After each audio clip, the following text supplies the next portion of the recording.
মিশনারিরা মেয়ের মা হয়, এরা ভাগ্য হয়তো খুব একটা ভালো না, কিন্তু ছেলের মা হয় এদের ভাগ্য ভালো।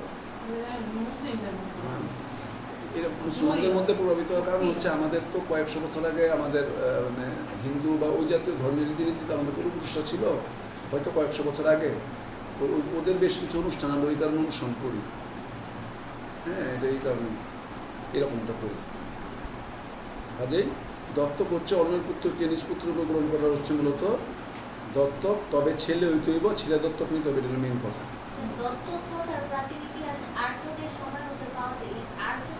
আর্য বলতে হচ্ছে হিন্দুদের যারা প্রাচীন ভারতে যারা ছিল, প্রাচীন ভারতের অধিবাসীরা সিন্ধু নদীর তীরে যারা বসবাস করতে, তারা তো হিন্দু। এর মধ্যে যারা আর্য নিয়ে অনেক ডিবেট আছে। একটা গ্রুপ বলতেছে আর্যরা আফ্রিকা থেকে ইরান হয়ে ইন্ডিয়াতে ঢুকছে, আর একটা গ্রুপ জার্মানিতে গেছে। আরেক গ্রুপ লেটার দাবি করতেছে যে না, আর্যরা এখানকারই অরিজিনাল ইন্ডিয়ানের ছেলে মেয়ে, ওরা আর্য এরকম। আর্যর হচ্ছে আরিয়ান, আর্য জিনিস হচ্ছে আরিয়ান, আর্য। আর আরিয়ান বলতে ইরানরা হচ্ছে না পার্সিয়ান, ওরা হচ্ছে আরেক আরিয়ান, ওরা আর্য, আর পারস্যর আর্য। এখন দেখি যে দত্তক তো বলতে পারলাম, এবার দেখি যে দত্তকের মেন জিনিসটা যদি তাহলে পুত্র নিতে হইব। প্রথম হচ্ছে যে দত্তক নিব এর কিছু কোয়ালিটি থাকতে হইব। যার ছেলে সন্তানকে দত্তক নিব তাদেরও কোয়ালিটি থাকতে হইব। বাচ্চাটা ছেলে বাচ্চা হইতে হইব, শিশু হইতে হইব, একই বংশের হইতে হইব, অনুষ্ঠান করে নিতে হইব, যাতে জানতে পারে আপনি দত্তক নিয়েছেন। এটা অনুষ্ঠান করে কিছু লোক না খাওয়ালে তো জানতো না।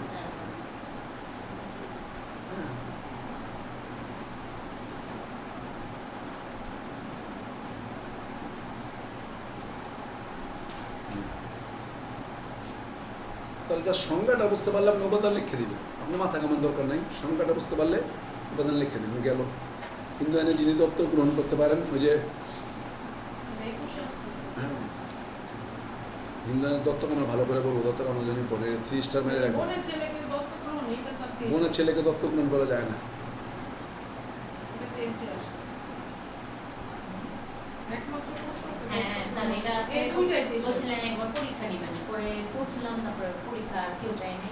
কাকে দত্তক গ্রহণ করা যায় মেনলি হচ্ছে, দেখেন দত্তক গ্রহণের ক্ষেত্রে ছেলে বাচ্চাকে নিতে হবে, বোবা এবং বধির দত্তক নেওয়া যাবে না। প্রতিবন্ধীকে দত্তক নিতে পারবে না। একটি বর্ণটন হইতে তো বললাম, কিন্তু আনকমন কথাটা হচ্ছে একটাই, সেটা হচ্ছে সুস্থ বাচ্চা দত্তক নিতে হইব। মানে আপনি একটা মানুষের বাচ্চা নিয়ে পালবেন, এর কথা বলতে পারতে হইব, এর কানে শুনতে হইব।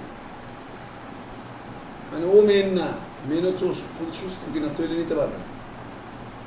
মানে ওর প্রতি ভালোবাসা নাই, কিন্তু ও যদি সুস্থ হইতে হইলে ওর প্রতি ভালোবাসা আছে। বদির বাচ্চা কানে শুনে না, এই বাচ্চাটা দত্তক নিলে ওর একটু উপকার হয় না, দত্তক নিতে পারতেন না। এই বাচ্চা আপনি বলতে পারবেন, আর এই বাচ্চাটা কানে শুনতে পারেন, সমস্যা নাই, পালবো না, আপনি দত্তক নিতে পারবেন না। আর ওর দত্তক নেওয়া দরকার, বাপ্পা খাওয়াইতে পারতেছে না, ঠিক মতো বললেও বুঝাইতে পারেন না, তো বোবা। আমরা ধনী মানুষ, আমি আর পারলে আমার পুত্র হিসেবে থাকলেও আমার বাড়ি গাড়ি মালিক হবে, ম্যানেজার টেনেজার ওরা চালাই নিবে না, নিতে পারবে না, নিয়ম নেই। সুস্থ হইতে হবে, কারণ হচ্ছে মারা গেলে দোয়া টোয়া করতে হইব, এগুলো করবো কি, এরপর যে এরপর রীতিনীতিগুলো পালন করবো নাকি। মুসলমান ধর্মের এই জায়গাটা মুসলমানরা খুব ফ্লেক্সিবল, এই যাতে ম্যাটারও নাই, কেউ নিয়ে এমনি পারলে ভালো, বা যে কেউ নিয়ে পালতে পারো। ধর্মীয় রীতি এখানে প্রযোজ্য না। এটা বলো পোষ্য, এটা বলো পোষ্য। পোষ্য মানে লালন পালন করা। ভাতিজা নিয়ে পালে, অনেকে ভাতিজি নিয়ে পালে না।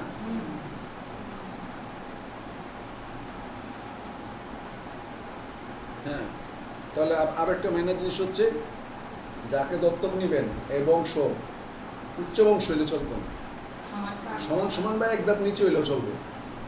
এক ধাপ নিচের থেকে উঁচু জাতে নিতে পারবেন, মানে নিচু জাতের উঁচু জাতেরটা নিতে পারবেন না। হিন্দুরা মেনলি 4টা মেন গোত্র, ব্রাহ্মণ, ক্ষত্রিয়, বৈশ্য, শূদ্র। যদিও বিভিন্ন বর্ণনায় বলতেছে এগুলো মানুষের তৈরি সৃষ্ট, এগুলো আগে ছিল না, এগুলি মানুষ বানাইছে, 4টা ভাগে ভাগ করছে। তো ব্রাহ্মণের সন্তানকে আপনি দত্তক নিম্নবর্ণ লইতে পারবেন না, তবে ব্রাহ্মণ ইচ্ছা করলে নিম্নবর্ণের সন্তানকে দত্তক নিতে পারবে। বোনের ছেলেকে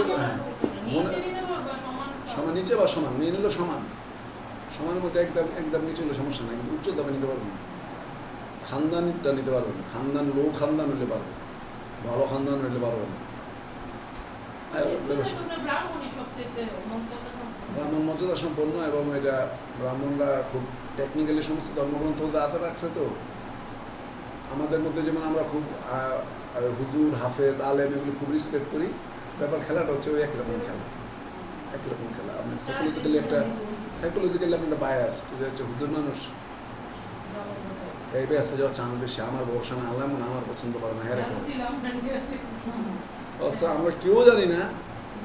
নাম্বার ওয়ান হচ্ছে, প্রথম হচ্ছে কোনো মুসলমান এটা বলতে পারবে না কতটুকু পূর্ণ পড়লে সে ব্যস্ত যাবে। কোনো লিমিটেশন নাই যে এত ঘন্টা করে পড়লে আপনার ব্যস্ত যাবে, এত রাত এতদিন, এগুলো কোনো বাইন্ডিংস নাই। আল্লাহ আপনার ইবাদত গ্রহণ করতে পারে, নাও করতে পারে, মাফও করতে পারে, অ্যাকসেপ্টও করতে পারে, দুজকও ফালাইতে পারে, বাঁচাইতে পারে। ওনার মর্জি, বিচারকের মর্জি, জর্সাব যেটা মনে করে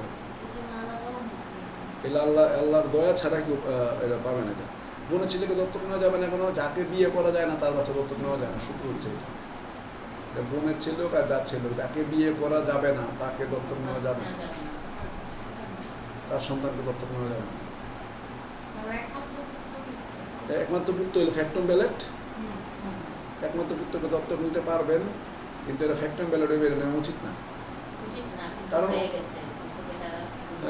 মনে করেন যে ফ্যাক্টম ব্যালেট হচ্ছে নিজের পুত্র দত্তক দিয়েছেন জমিদারের কাছে, নিজে আবার আর একটা ছোটো লেভেল থেকে একটা দত্তক নিয়ে নিয়েছে। আমার ছেলে জমিদার ছেলে হয়ে থাকে, আর তুমি কৃষকের ছেলে, তুমি আমি একটু তুমি আমার ছেলে হয়ে থাকো, আমার ওইটা ভালো হবে। মন্ত্রী পরিবারে দিয়ে দিছি,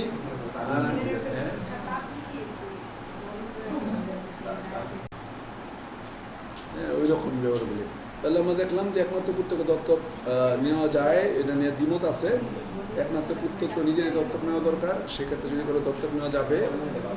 হিন্দু মহিলা কি তার স্বামীর পূর্ব অনুমতি দত্তক নিতে পারে? স্বামীর পূর্ব অনুমতি ছাড়া নর্মালি দত্তক নিতে পারে না, পারে না। স্বামী নিষেধ করে না গেলে নিতে পারবে, কিন্তু স্বামীর পূর্ব অনুমতি না নিয়ে নিজে নিজে চাইলে এটি করতে পারবে না। কোনো কোনো মতে অনুমতি দিয়ে গেলে সে পারবে। ওই তো যে বললাম যে কতিপয় শর্ত সাপেক্ষ আবার পারে, এগুলি আবার পরের উপর ফ্লেক্সিবল হয়েছে।